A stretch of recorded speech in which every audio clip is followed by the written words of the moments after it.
Hello friends, today we will continue our discussion on Born approximation method. So far, in quantum mechanical terms, we are trying to understand the scattering process.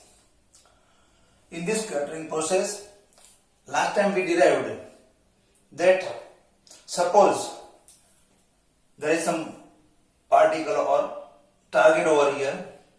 When incident waves strike or passes near the target, then because of the potential effect of this target, the waves get scattered.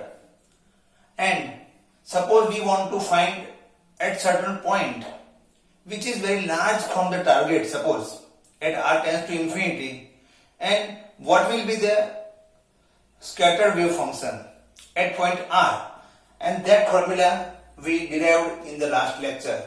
So ur is the wave function, resultant wave function at a distance r, at r tends to infinity. This represents the incident plane wave. This is the scattered part. Okay, and combination of these two will give us the resultant wave function. From this,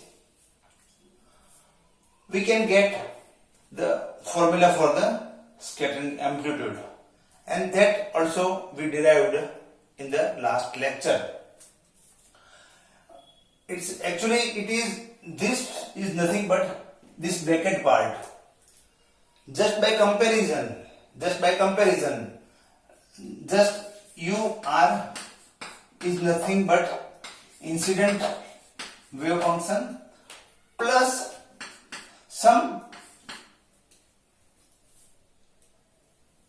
scattering part, that is amplitude of a scattered wave, into EIKR by R. So in general, resultant wave is nothing but it is the incident plane wave plus some scattering part, and this component or multiplier will represent the scattering amplitude.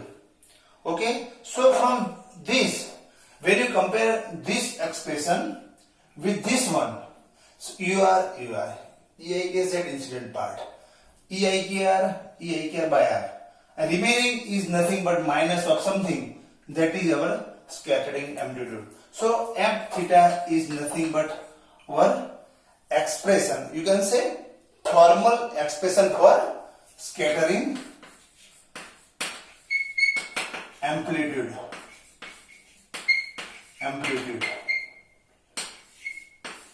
Okay, so this represents the formal expression for scattering amplitude. So far we have discussed all these things.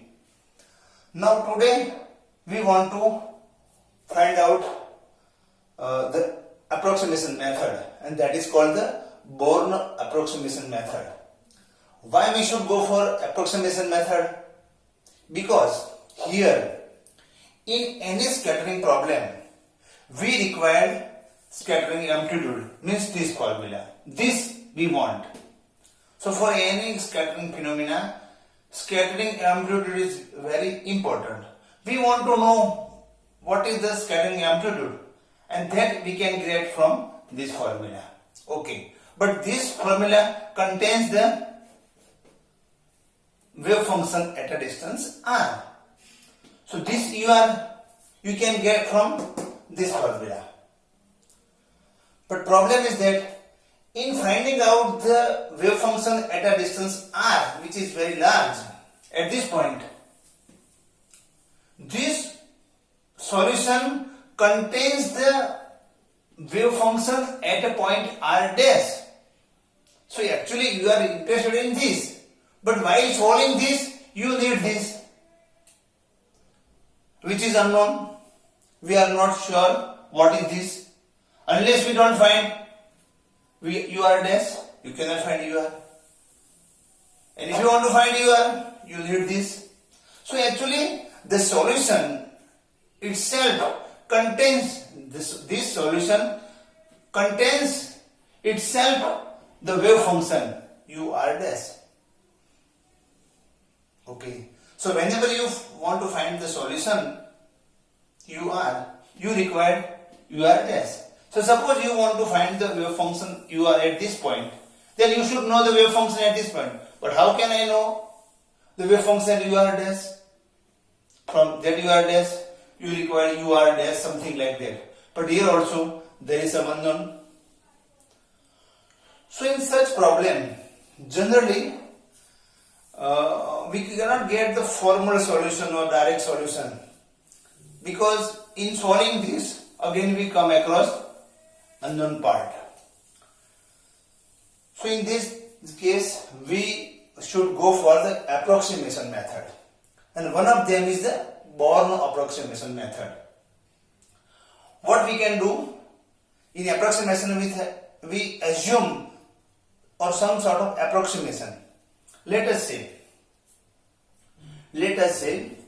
here in our scattering problem, suppose incident particles are very energetic, high energy particles, high energy incident waves. Incident waves has very high energy. So if the energy is high, in that case scattering is minimum or less. As the energy increases, scattering will be less and less. Secondly, instead of high energy, suppose you assume that the potential of this target nearby, that is short range and even also weak. So in case of weak potential, in case of weak, if the potential is weak, then in that case also the scattering will be minimum. So here we assume that in case the incident waves are very energetic, high energetic, in that case scattering effect will be minimum, or if potential is weak, in that case also the scattering will be minimum. Just like the incident waves will pass as if there is no scattering. In that case, if this is the case, or second case, in that case scattering is minimum. In that case, if the scattering is minimum, so there is a slight difference in incident plane wave and scattered wave. There is no difference. No doubt, some sort of scattering may be present, but difference of these two, that is very less. So what I am saying that here I want to find the scattering amplitude in case of high energy incident wave or in case of weak potential where the potential scattering is minimum, scattering effect is very minimum. In that case, here this wave function ur, that is this ur, but I am saying that the scattering effect is very minimum. In that case, variation in these waves compared to the incident wave is very less. So in case we say that incident waves, this scattered part means the wave function at ur and incident plane wave, in difference between these two, that magnitude you can say that is very less. So what I am saying that EIKZ incident plane wave. But I say that yes, since the incident particle are high energetic or the potential is very weak, in that case this scattering is very less. The magnitude of this is very less, you can say. Just assume that it is just like negligible. So in that case, ur minus UKZ, that will be very less compared to the incident plane wave.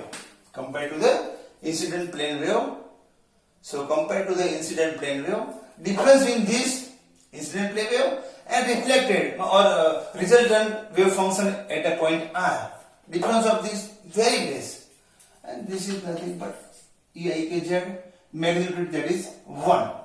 So when you differentiate it, so here we are approximating that incident plane wave is very high, either high energetic or potential is weak. In that case, this part is very, very less. Since it is less, so your minus UKZ, that is very, very less compared to this incident plane wave. So this is the case, and we assume that since this scattering is very less, then you forget about this part. Just approximation. When I say that scattering is minimum, in that case, this part is just like 0. So now I say that my UR is just like EIKZ only. I am assuming that this is nearly equal to 0. Not exactly 0, but assume that this part is 0. So now my UR wave function is like EIKZ. Here we have assumed that there is no much scattering effect is there. Very little scattering is there. So I will just assume that my scatter wave is just like the incident plane wave. Like that. When the waves when I am talking about the incident plane wave, when I always say that in case of incident plane wave, the wave vector that is k0 along this direction. Okay. So now instead of k, I will write EIK0, because in incident plane wave, the plane wave is going in this direction. Let us say this direction is z direction, suppose. Okay. So in that direction, suppose wave vector is k0. So I will write down k.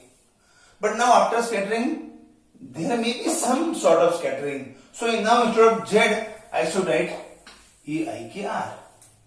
Okay. IKR. So now here I have approximated that in this UR, it has very minimum scattering effect. So this part is almost 0, not 0 but almost 0. So UR is equal to EIKZ. Just because of the approximation. And if I say it is plane wave EIKZ, then incident plane wave has a wave vector k0 in this direction. So I write instead of k0 and z, instead of z I will write r. Okay. So now because of this approximate, I consider UR like this. So whenever I want to find out the scattering amplitude, in this formula, instead of writing UR as this, I will just write UR is equal to EIKZ only. Mind well, it is the approximation. It is the approximation where we have assumed that deviation in this wave function is very minimum, and it is just like the incident plane wave, this one. Okay. So now I will write f theta phi is equal to minus 1 upon 4 pi, and it is, I have forgotten to write this integral. Okay, I should write down. This is the integral term. Okay, so here also I should write integral. So integral, okay, a minus I k r into UR. UR is now a potential, and then this UR in terms of approximation, it is EIK0 R. Here also I should write represent the vector form into d. Okay. Now I can write this in this form. E minus I, this is K minus K0 into R into UR d tau. What I did, this is K, this is K0, I have written in this form. Here, you see what is K and K0? I am assuming that this is my target, this is the incident plane wave vector is K0. After scattering, even though there is a minimum scattering, but there is some deviation, some scattering is still there. So, and after scattering, I say the wave vector is K. Okay. So now I will write K minus K0. So now it is K, incident direction is K0. Okay, this is my wave vector in incident direction. This is wave vector in scattered direction. No doubt, in our case, in our scattering problem, we assume that it is the elastic scattering, and in case of elastic scattering, K is equal to magnitude wise is same.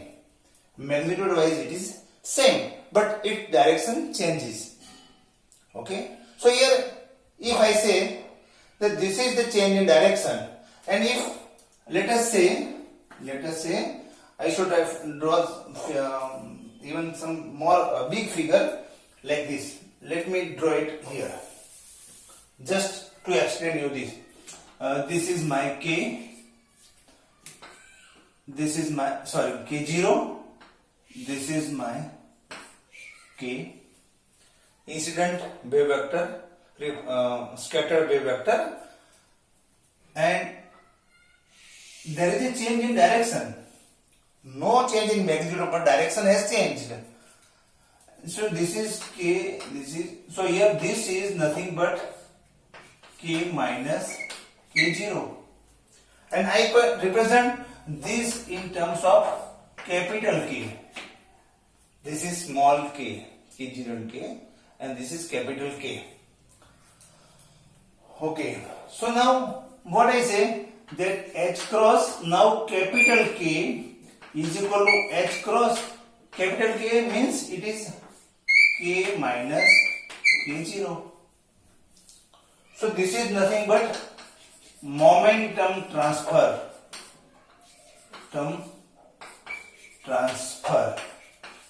This is the momentum transfer. Okay. So what I am saying, just try to understand. Even though scattering is minimum, incident particle wave slightly scattered, so direction will change. Whenever there is change in direction, no doubt wave vector K magnitude remains same, but direction has changed. Because of change in direction, you can say that momentum has transferred or momentum has changed because of the scattering. So now I represent K minus K0 as a capital K. So now I write this as 1 upon 4 pi E minus I K capital, okay, into R into UR d tau f theta phi. Here, since I have made certain assumption that scattering is minimum, and that's why I can write this wave like this, and I used that wave function over here, simplify it, and have written this. So this is called the first Born approximation.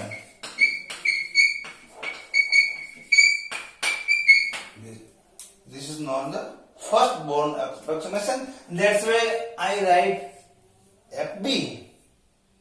Why I have written B? It shows that it is the Born approximation. So this is now my Born approximation, and this is my momentum transfer, isn't it? and momentum transfer is that you have to understand like this. Okay. Now from this figure you can now this is scattering angle theta. Okay. Now if I draw the one line at the center which bisect this, so this will be my theta by 2. That will be my theta by 2. And what is this? This part, half part, that is nothing but capital K by 2. Capital K by 2.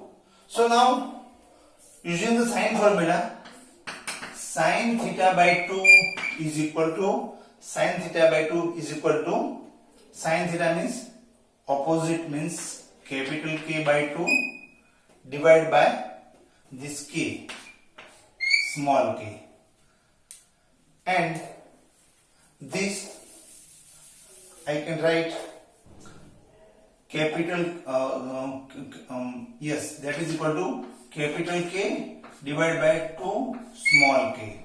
So now K capital is equal to 2 K sine theta by 2. Okay. Such type of formula might be used in the coming theory. That's why I have written that this vector K is nothing but 2 small k sine theta by 2. That you can get from this formula. And what is this H cross K? Because you multiply K with H cross, that is nothing but P. So this is nothing but momentum transfer. And this is the first Born approximation. Okay. Here, what you have to understand that this change in scattering amplitude, this scattering amplitude depends on what? Depends on the momentum transfer. So if you want to find out the scattering amplitude, you just find out what is the momentum transfer part, this H cross K. So here momentum transfer is very important, Okay. So just try to understand that if you want to know this scattering amplitude, you have to find out first what is the momentum transfer. Okay. And here one more thing. You see, earlier we were saying that the scattering depends on the potential. But instead of potential, now I say that now scattering amplitude is nothing but it is in terms of the momentum transfer function. So here this is most important. Okay, so now because of this Born approximation, we have arrived at this formula. It is called the first Born approximation. It is very easy. You can start from here. You just take the approximation, and with this approximation method, you apply over here, and you just represent K minus K0 by the capital K. Okay, and then you can get the first Born approximation. Now sometime this Born approximation is represented in terms of the spherical coordinate. Just try to understand. Let me write it here. So instead of now this, I am using this expression, so I don't need this technique formula. So here FB theta is equal to minus 1 upon 4 pi. Oh, again, I forgot to write the integration. Okay, so now integral t minus I k r into u r d tau. This is k, you can say it is capital. In small k, you write k at the lower end, okay? And when you write at the center, it will be the capital K. Okay, so now this is the scattering amplitude in terms of Born approximation method. Okay, now just try to understand or write this approximation in terms of r theta phi or spherical coordinate. So in case we assume that our potential is spherical, so in case of spherical potential, V r is equal to V r, or you can say U r is nothing but U r. So this is the case in case of spherical coordinate, and in spherical coordinate you should represent in terms of r theta phi. But here I will use r alpha beta. Okay, so now instead of theta phi I will write alpha beta, because now here I am representing spherical coordinate r alpha beta, where the coordinates are along the polar axis k. Now this is my instead of z, now my polar axis is k. So respect to this polar axis k means direction of whatever direction, just I showed this is my k. So in this direction I am considering my polar direction, and in that case my coordinate r theta phi will be r alpha beta. So now what I am doing, I am writing instead of r, I will write in terms of r alpha beta, because we assume that potential is spherical one. In that case we should use the spherical coordinate r alpha beta. I will change the notation because now the angle is with respect to the polar axis k, that's why. So in that case here k dot r, k my capital R, so it is nothing but k r, that is nothing but cos alpha. This is nothing but cos alpha. Just like a dot b means what? A dot b is equal to ab cos theta. Just like k dot r is what? K r cos alpha, where k is my capital K. You should remember this thing. And instead of d tau, you see in case of spherical coordinate, the volume is nothing but r square dr sin theta d theta and d phi. So in this notation my d tau will be r square dr, instead of now theta I am using alpha, so sin alpha d alpha and d beta. So instead of r theta phi I am using r alpha beta. Theta means alpha, phi means beta. So now d tau, that is volume, I have represented in terms of this spherical coordinate. Kr is this. Now if I utilize this formula in this expression, then it will become fb theta phi is equal to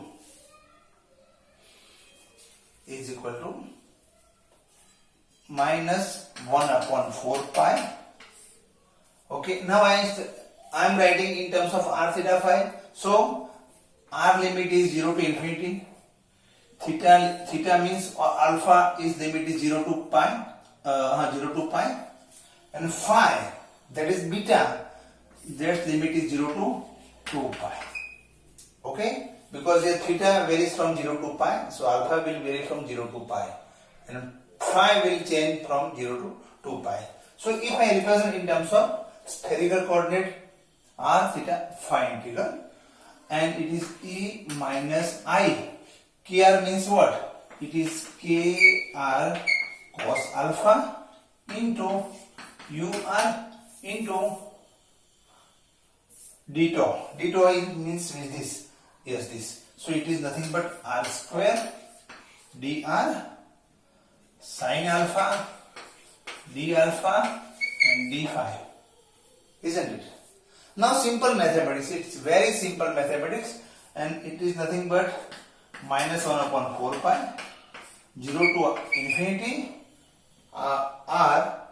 So it is ur. So it is nothing but r square ur. This and this I will take it out into dr. I will take this out. So I will represent over here. Now 0 to pi means I am talking about the theta part. Theta part means it is a alpha. So it is e minus I k r cos alpha sin alpha d alpha, and 0 to 2 pi, that is phi means it is beta. So it is a d o alpha. Instead of phi I should write beta, and it is beta. Isn't it? Very simple. Now d just d beta, it varies from 0 to 2 pi, so it will be 2 pi. So solution of these two is 2 pi. Solution of these two is 2 pi. So I take it over here. So it is minus 1 upon 4 pi into 2 pi 0 to infinity r square ur dr 0 to pi e minus I k r cos alpha sin alpha into d alpha into sin alpha d alpha. Okay, now if I write cos alpha as a t, suppose I write cos alpha is t, suppose, then I differentiate it, then it is a minus sin alpha d alpha is equal to dt, and it is, if you take minus n over here, so plus, and you can take it, alpha is minus dt now, it is minus dt now, cos alpha, that is t. Okay, one more thing, now it changes from 0 to pi. So when theta change from 0, then t will go from 1, and theta change from 0 to pi, t will change from 2 minus 1. So limit also change. So now in that case, if this is the case, if I consider cos alpha is equal to t, okay, so minus sin alpha d alpha is equal to dt. I have changed the sign over here. Here I have made plus and it minus.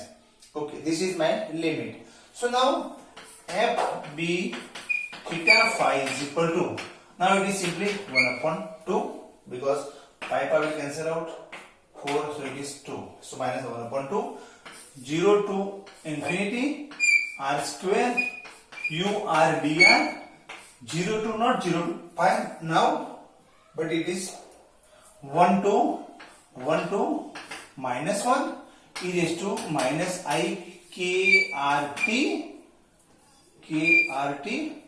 into dt, but it is sin alpha d alpha minus dt. Okay, minus dt. Okay, so just what I am doing, I am representing this scattering amplitude in terms of spherical coordinate with this. It's very simple mathematics, and it is available in our notes also. So just try to understand. Okay, now, okay,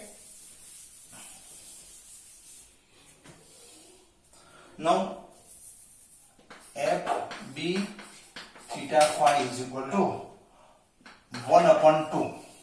Okay, this minus and this minus will cancel, plus this minus, it is plus. So it is 0 to infinity r square ur dr and minus 1 to plus 1 to minus 1 e minus I k r t into dt.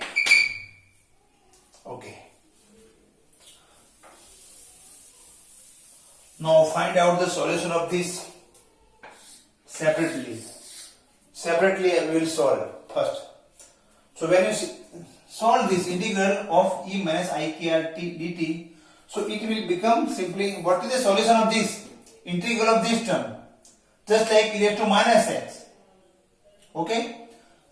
And it is very well known to you, you might be knowing that its integration will be e minus I k r t upon minus I k r. Just like e raised to xt, then it will be x over here. So it is just integral of exponential term, and in exponential term, this term will remain as it is, but this part will come at here.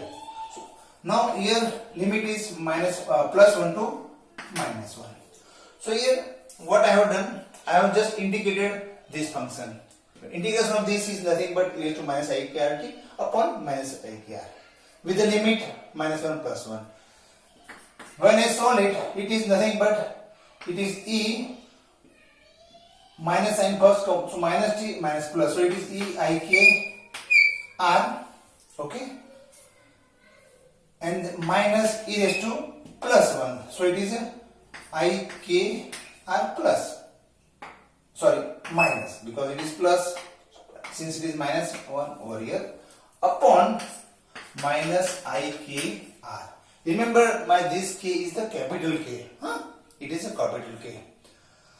So now I settled over here 1 upon 2, 0 to infinity, r square ur dr, and this is nothing but e raised to I k r minus e raised to minus I k r upon minus I k r upon minus I k r. Okay. So 2 I will take inside. 2 I will take inside, and k I will write down k over here. So 1 upon k. This is capital K. Mind well. This is the capital K. So I have brought over here 0 to infinity. Okay. Yes. And minus sign also I have written over here. Minus. This is minus 1 upon k over here. 2 I have taken inside. This r and square will cancel out. So it is r u r dr, and now this will become simply e raised to I k r minus e raised to minus I k r upon minus I have taken out, so it is I, but 2 I have taken inside, so 2i. So it is e I k r minus e raised to minus I k r upon 2i. I know from this complex formula sin theta is equal to e I theta minus e raised to minus I theta upon 2i. E I theta minus e minus theta upon 2i, that is nothing but sin theta. So it is my kr. So simply solution of this will be f b theta phi is equal to, not phi, theta phi is nothing but 1 upon k 0 to infinity r u r dr, and now this term from this sin theta, so it is nothing but it is sin k r. Sin k r. Now this is my formula. Okay, but here I told you the in case of our scattering amplitude, it is independent of the phi. It is independent of the phi. It doesn't depend upon phi. So it doesn't depend upon beta, you can say. So it doesn't depend upon phi, because that's why I consider 0 to 2 pi means d beta I is equal to pi. And since the scattering is not much or dependent on 5 terms, so instead of this you can write simply f v theta. So this is the formula for scattering amplitude in terms of r theta phi. And here you can say now my scattering amplitude is a function of momentum transfer. So if you want to find the scattering amplitude, you have to just find out the how much momentum is get transferred. So if you know the momentum transferred, from this you can get the scattering amplitudes. No need to worry about the incident momentum. You should not worry much about the what is the incident momentum. Don't worry. You just find out the what is the momentum transfer. And momentum transfer, that is nothing but it is h cross capital K. So K. So here you, from this you can say that in scattering problem, now momentum transfer is most important. If you know the momentum transfer, then you can find out this scattering amplitude. So now from this you can say earlier we were saying that my scattering amplitude depends on the potential. My scattering amplitude depends upon the potential. Now instead of potential I will say that my scattering amplitude depends on the momentum transfer. So our problem has changed from knowing the potential, just knowing the momentum transfer. Isn't it? And in this we have assumed that scattering is very less, and with some approximation we have considered UR is equal to IK Z, and with this assumption we have substituted over here and we have found out the scattering amplitude, and also we find out in terms of the r theta phi, as if the potential is now spherical one. So in case this potential is spherical one, so in that case you can use this formula. This is most important. Now second topic is about the validity of the Born approximation. Let me see what is the exact title. Validity of yes. So in next lecture we will discuss about the validity of the Born approximation. How long it is validated, and that we will discuss in the next lecture. I think you might have enjoyed my lecture. Thank you.